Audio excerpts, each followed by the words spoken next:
So I'm in a bit of a weird situation. My fiancé and I aren't the most traditional and wanted to have our wedding as more of a family vacation with the bonus of a wedding. My parents have a beautiful lakefront house that we decided to have our wedding at. When we were initially planning our wedding and figuring out dates, I wanted to have it on June 26th. The 26th was important to us because that's the day my fiancé and I first met, but when speaking it over to my family, my sister said no because she already had a vacation on that date. I was sad, but it wasn't the end of the world, so we decided on June 4th to June 9th. Everything was working out perfectly. I let both of our families know to put our wedding down for those dates and started wedding planning. It was all perfect until last night. I got a FaceTime from my dad who showed me the ultrasound and I was super excited. All of the congratulations, jumping around because I'm going to be an auntie. I'm so excited for them and for my future niece or nephew. But it all came crashing down when I asked my sister when she is due and she said May 1st, so we're going to have to talk about your wedding. I assumed she just meant that she wasn't going to be able to be in attendance. So I told them that it's okay, we can just FaceTime them in, and her jaw dropped. Then my mom said we can just push it back to September. I knew my emotions would get the best of me, so I said we can talk about it later, so we went back to congratulations and thinking of baby names. After the call, I can't lie, I had a bit of a breakdown. I already moved my dates once to accommodate my sister, which was all fine and I didn't push back on it. But after 7 months of planning our wedding around this date and having my fiancé family plan around it, I don't want to change it. Unfortunately, I know my family and they will push for me to move it and will disrespect my decision not to.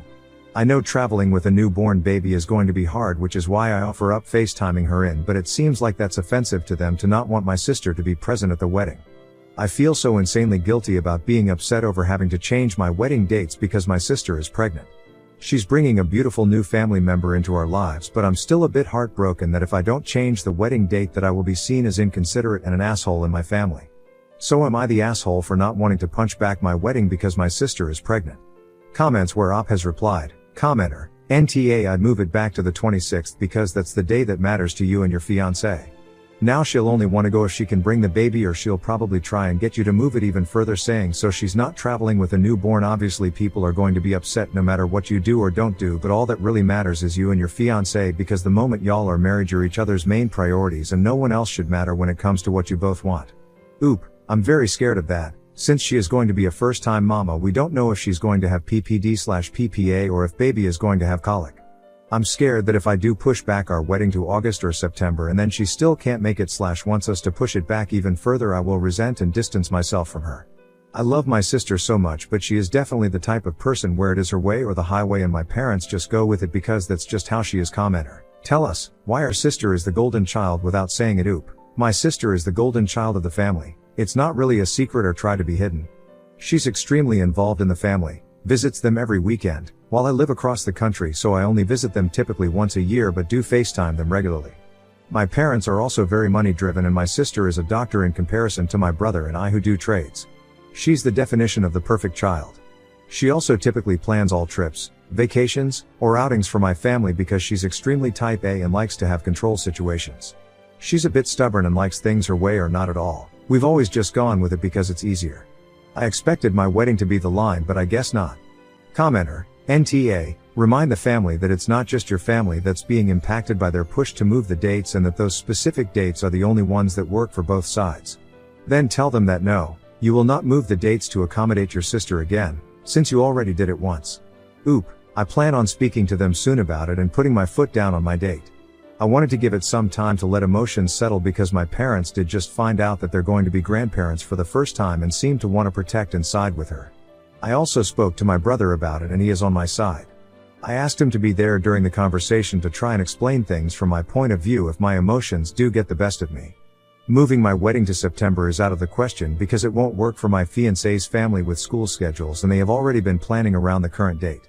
Update 1. So a lot has happened in the past few days.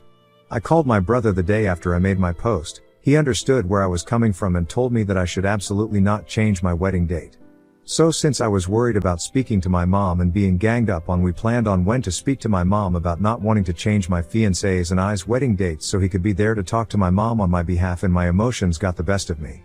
That didn't happen. My mom called me the next day to talk it over.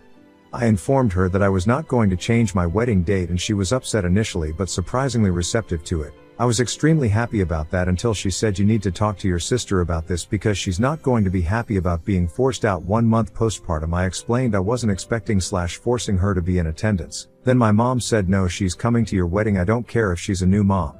After that I got in a bit of an argument with my mom about her forcing my sister to do something that isn't the best for her and her future family. Which I ended hanging up on her. I don't take being spoken to in a harsh tone easily and will tell the other person to take a minute to reevaluate their tone and come back. During the call she also let slip that she was also extremely disappointed in me for going to my brother for support instead of her and said I was just creating family drama for no reason. Which it is what it is, I needed a family perspective, which is why I called my brother. I ended up trying to call my sister the next day, which was declined. So I texted her and informed her that I would not be changing my wedding dates. It was a lot longer of a text, explains reasons and emotions. She replied, a day later, with you and I both know that your wedding dates aren't officially set and the only factor would be communicating the change to fiancé's family. I hope the hassle is worth having my and your literal niece or nephew's presence. I explained that I have already ordered/put money down on multiple things, as well as having my fiancé's family planning/accommodating around this date for 7 months. She was not receptive in my opinion and said there are really no excuses. You have the power to move the date even just a little later in the summer to include me and you're choosing not to. That hurts. Which I ended up responding that I'm not choosing to not have her at my wedding, but understand she may not be able to come and will have to FaceTime in instead. As well as explain that I already moved my wedding date once to accommodate her. I asked her to try to put herself in my shoes and how she would have felt if I asked to push back her wedding. Which she replied, I would have moved my date in a heartbeat. That's the difference between us. At that point I decided to offer up pushing it back to the 26th of June as some comments said, to see if she would still be going to her previously planned vacation. Which thank God I did, because she told me she couldn't do the 26th as she's still going to go on her vacation 20 days after my wedding. I'm not the most knowledgeable about babies since I don't have one and have only known my BFF's baby, but I don't feel like there are a huge difference between traveling with a 1-month-old and a 1.5-month-old. So that's solidified in my mind that she doesn't care about me/my fiancé or our feelings, but still expects everyone to accommodate to her. At this point, as per my fiancé's advice, I'm putting it in the F it drawer in my head and I'm not going to stress about it anymore because everyone knows the date is set. If my family would like to show up to my wedding, that would be amazing, but if not, I'm not going to be upset. At the end of the day, this will just show me who to prioritize as family in my life, because family is not always blood. Update 2. So this update is absolutely comical to me. As I said in my previous update, I stood strong and told my family I was planning on keeping my wedding dates. Which didn't go well, but at least I had my parents' support on it. Everything was as calm and relaxed as it could be. My sister hasn't talked to me since the conversation, but I figured she was just pissed off at me and dealing with everything involving pregnancy. But getting to the hilarious part of this update, 2 days ago we got a FaceTime from my fiancé's sister-in-law showing us 2 positive pregnancy tests.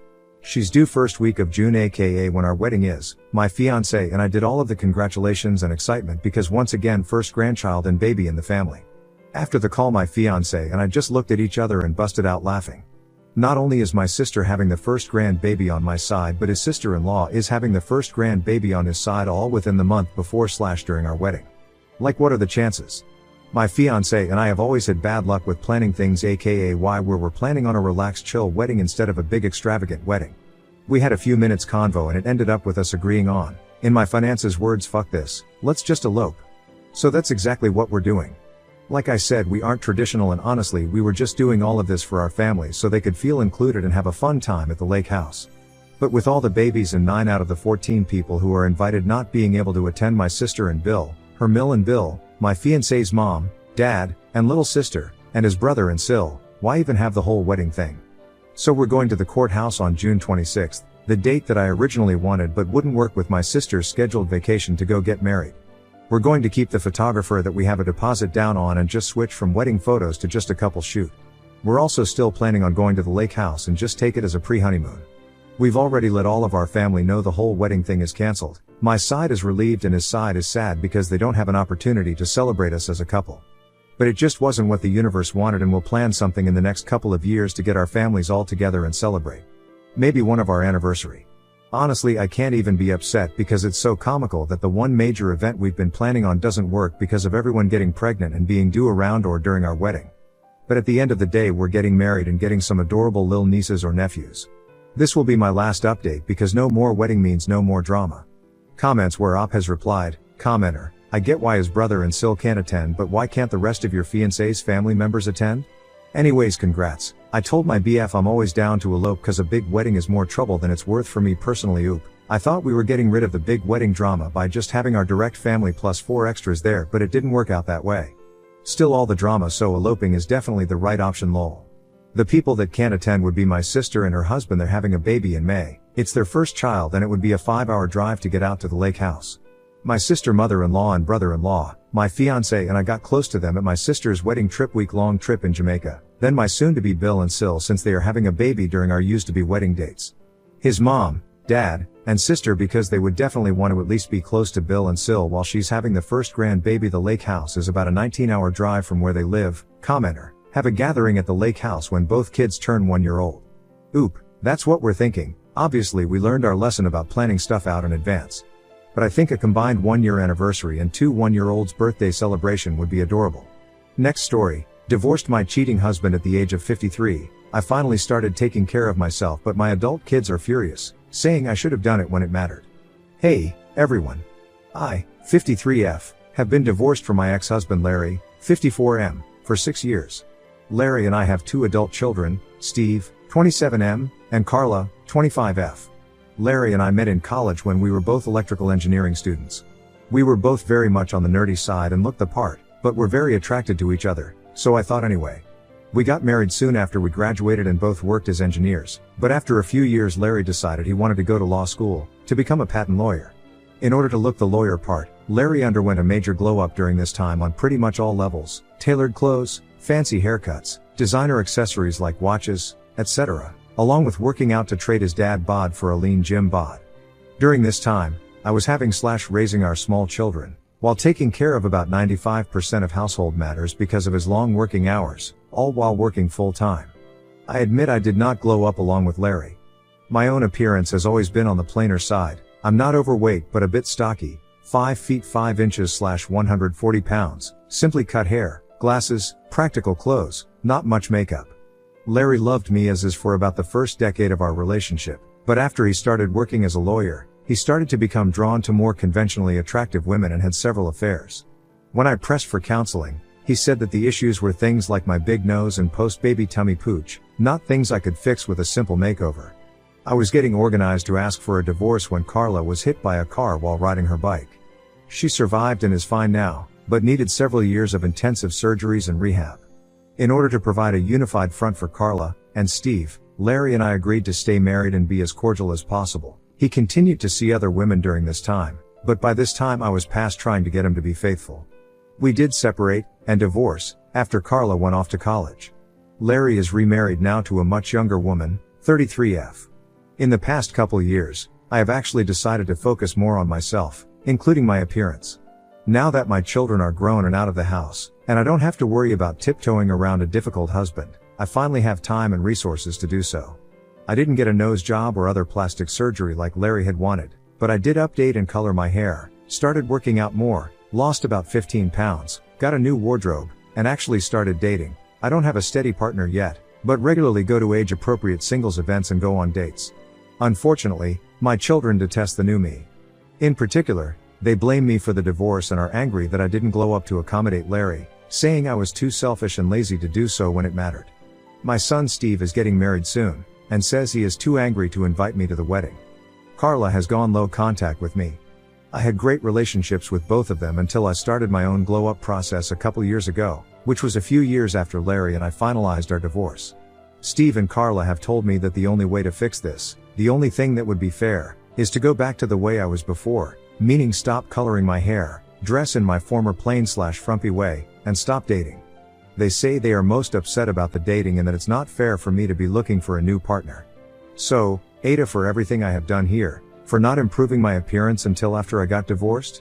I really don't think Larry would have been faithful to me no matter how much I twisted myself in knots. I felt I did the best I could given the energy and resources I had, and, while it may seem selfish, I do believe I deserve to have my own life now. But I am open to other opinions if I have done something wrong here. Additional information from OOP to clarify some things. I appreciate your perspective, but I think there may be some unfair conclusions here. First, where did I ever say I had no sex drive? Our sex life was fantastic for the first decade of our relationship, including after having 2 kids. It only diminished after he decided he had other attraction preferences as he started to rise in the lawyer ranks at his firm. Next, where did I ever say I didn't maintain my appearance? I did, in fact, maintain the appearance I'd had since college. I said we were both on the nerdy side. I maintained a healthy weight, even after kids, and always looked tidy and appropriate for the occasion. In my case, the occasion just happened to be my engineering job and my family/household responsibilities. I just didn't have high-end haircuts and designer clothes, etc. Was I a bit frumpy? Probably, as compared to a big firm lawyer with a $500 haircut and regular spa treatments. But I didn't let myself go by changing my appearance for the worse after marriage.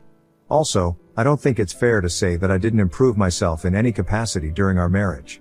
I advanced significantly in my career while keeping a warm and loving home, cooking healthy meals, and otherwise raising our kids. Those were my priorities, especially after Carla's accident. I don't think I got what I had coming just for not wanting painful and time-consuming plastic surgery. Especially as one of the big things he wanted me to do was get a nose job when I was already perfectly happy with my nose. If he'd suggested some smaller changes, like updating my hairstyle and wardrobe or even a gym membership, and had broached the idea kindly and had given me time to do these things, I likely would have been more amenable. But as it was, he set the bar so high, surgery, that it didn't seem like I could reasonably make him happy. Update. First, thanks so much for everyone who responded to my initial post. I started out trying to acknowledge everyone's responses, but as they grew to the thousands I wasn't able to keep up. I'm so sorry. I did read everything and appreciate your time and thoughts, both for those who offered support and those who had more critical feedback. As a small update, while I do agree that the behavior of my adult children Steve, 27M, and Carla, 25F, has been extremely judgmental and unkind, to say the least, I am not ready to write them off. I realized that since they started in with their criticisms a couple years ago when I started changing my appearance, I've been very defensive and dismissive. Perhaps that is justified, but as I do want to make every effort to maintain a good relationship with my children, I decided that it would be best to listen with an open mind. This doesn't mean I'm going to go back to my old frumpy appearance to accommodate them, of course not, but just that I am open to hearing what is really bothering them so we can hopefully talk it out. When I contacted them both to request this, they agreed to have brunch with me this coming weekend, which is a good start. Perhaps the conversation won't change anything, but I'd always regret it if I didn't try, and listening is free. Many of the commenters felt that some info must have been missing from my initial post. I thought I hit all the main points, but can fill in a bit more detail here. For about the first decade of my relationship with my ex-husband Larry, things were really wonderful, or at least I thought so. As I mentioned, we met in college as electrical engineering students who both had fairly plain and unfashionable appearances by conventional. Honestly, as a nerdy woman I have always been much more attracted to nerdy-looking men than super polished ones, just a better match for me I guess. Larry seemed crazy about me from the get-go and I was equally crazy about him. We graduated, both got good engineering jobs, bought a house, and started our family. We had a very warm and loving home, lots of quality intimacy, and frequently hosted our equally nerdy friends for D&D and anime nights. Then Larry decided he wanted to go to law school. Nothing really changed for the first couple years, but the law school career counselors advised him to spruce up his appearance when it was time to start applying for attorney jobs. Hence his own glow-up began. Even after that, for his first couple years as a law firm associate, he jokingly referred to his new look as his silly lawyer costume and looked forward to coming him to change into his anime t-shirts. I didn't try to match his new appearance because, A, he never asked me to, and, B, initially it seemed like it was just some sort of uniform for him that he was somewhat uncomfortable with. However, this all changed abruptly one night when I was supposed to accompany him to an awards dinner for his firm. Knowing that it was a fancy thing, and that I wasn't the best with fashion, etc., I actually went and got my hair and makeup professionally done and worked with a personal shopper to select what I thought was a flattering dress and shoes appropriate for the occasion. However, when Larry saw me in this getup he suddenly got angry, made lipstick on a pig-type comments, and threw out the insults about my nose and post-baby tummy pooch. I learned shortly afterwards that he'd started an affair with a colleague, who happened to have a small, pert nose and flat stomach. Even after he was so mean, I was still hopeful that we could get counseling and work through this, but he didn't want to. I will admit I was paralyzed for a while and also didn't want to make any rash moves due to the impact on the kids, and perhaps I could have made better decisions there. But by the time I was actually ready, emotionally and logistically, to proceed with the divorce, Carla had her accident and I had to shift gears to prioritizing her recovery. On another note, contrary to what some commenters assumed, my post-divorce glow-up had nothing to do with wanting to meet new men. Initially, It was precipitated by having a work-related opportunity to do more high-profile client-facing activities, and I received some gentle guidance from my supervisor that it would be a great time to update my appearance, hence the new hairstyle, wardrobe, makeup, manicures, etc. In addition, once I hit 50 my A1C started creeping a bit higher, as diabetes runs in my family. Although at 5 feet 5 inches and 140 pounds I wasn't medically overweight, my doctor advised that losing just a few pounds, coupled with some dietary tweaks and changing up my exercise routine, would be a good idea. So I added yoga, Pilates and strength training to the hiking and cycling I already did, and ended up losing about 15 pounds over the course of a year. I'd always been physically active, despite some commenters accusing me of being lazy. I just wasn't focused on sculpting my body to look a certain way as opposed to general fitness. Once I slimmed down and updated my look, I did find myself getting a lot more attention from men, so I figured since I'd been single for a few years I might as well lean into it and start dating, but again that wasn't the initial reason. Some commenters asked if I'd spent family money on my makeover and if that might be what was making my children upset. The answer to that is no. Larry and I divided our assets in the divorce. He got the big house we had lived in and paid me for my share, which allowed me to buy a much smaller house and have plenty left. Although, as a law firm partner, he makes about 10x what I do, I did not request any alimony beyond my 50% of our assets, which had all been accumulated during the marriage. Anyway, if folks are interested I can post an additional update next week once I can talk to my children and find out more about what their issue is.